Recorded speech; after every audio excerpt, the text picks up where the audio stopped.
নমস্কার, welcome to my channel. Soma's aroma বিনসের পক্ষ থেকে আমি সোমা বলছি। আবারও হাজির হয়ে গেলাম একটা নতুন রেসিপি নিয়ে। আমার আজকের রেসিপি চিংড়ি মাছের পুরভরা পুঁই পাতার বড়া। দারুণ সুস্বাদু একটা রেসিপি। এখনো যদি না বানিয়ে থাকেন তাহলে আমার রেসিপিটা ফলো করে অবশ্যই একবার বানিয়ে ফেলুন। রেসিপিটা কেমন লাগলো অবশ্যই আমাকে জানাবেন। রেসিপিটা ভালো লাগলে একটা লাইক করে চ্যানেলটা সাবস্ক্রাইব করে দেবেন। এটা আপনাদের কাছে আমার একটা অনুরোধ। তাহলে কথা না বাড়িয়ে চলুন ভিডিওটা শুরু করা যাক। রেসিপিটা বানানোর জন্য আমি এখানে কয়েকটা বড় সাইজের পুঁই পাতা ভালো করে ধুয়ে নিয়েছি। তবে আমার বাড়িতে পুঁই পাতার গাছ নেই, পাতাগুলো আমি বাজার থেকে কিনে এনেছি। এবারে পাতাগুলো উষ্ণ গরম জলে ভালো করে চুবিয়ে নেব, তাতে পাতাগুলো নরম হয়ে যাবে আর ভাজ করার সময় ফেটে বা ছিঁড়ে যাওয়ার কোনো সম্ভাবনা থাকবে না।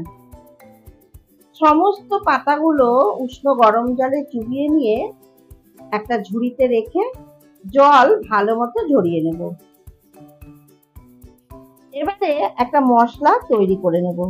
তার জন্য একটা মিক্সার গ্রাইন্ডারের বাটিতে নিয়ে নিচ্ছি 1 চা চামচ কালো সর্ষে, 1 চা চামচ হলুদ সর্ষে বা সাদা সর্ষে, 1 চা চামচ পোস্ত,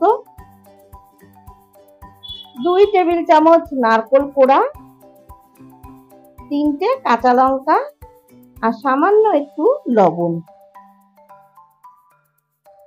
এবারে খুব সামান্য একটু জল দিয়ে এগুলোর একটা মিহি পেস্ট করে নেব, তবে জলের পরিমাণটা কম দিতে হবে।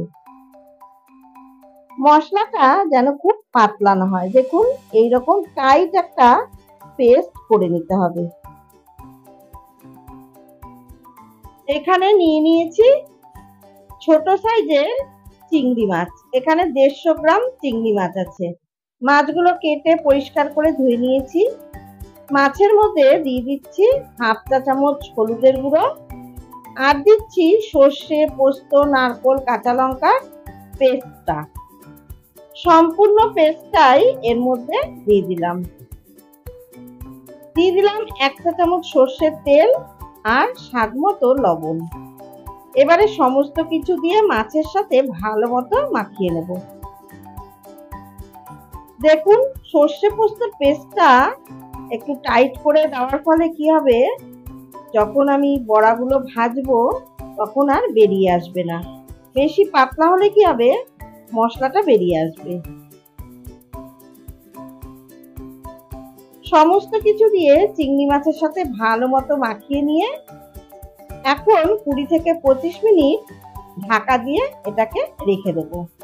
এখন বড়ার ব্যাটারটা তৈরি করে নেব। তার জন্য একটা বোলের মধ্যে নিয়ে নিচ্ছি 3 টেবিল চামচ বেসন, 2 টেবিল চামচ চালের গুঁড়ো, 1/4 চা চামচ হলুদের গুঁড়ো, 1/4 চা চামচ শুকনো লঙ্কার গুঁড়ো, সামান্য একটু কালো জিরে, স্বাদ মতো লবণ আর সামান্য একটু চিনি। সমস্ত কিছু শুকনো অবস্থায় ভালো করে মিশিয়ে নিয়ে